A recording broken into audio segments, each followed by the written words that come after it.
তো গাইস দেখতে পাচ্ছ আমার এখন ইনজেকশন দিতে এসেছি।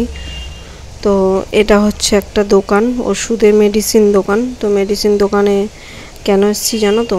আজকে দুপুরবেলা রান্না বান্না করে খেয়ে দিয়ে যখন বাসনটা বাইরে রাখতে গেছিলাম তখন আমাদের গ্রিলটা প্রচুর ভাঙা।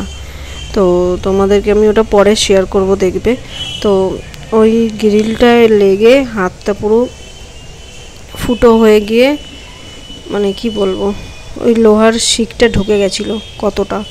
তো সেই কারণে মারাত্মকভাবে মানে ব্যথা করছিল, প্লাস মানে এতটা ঢুকেছিল আমি বুঝতে পারিনি এতটা কষ্ট হবে।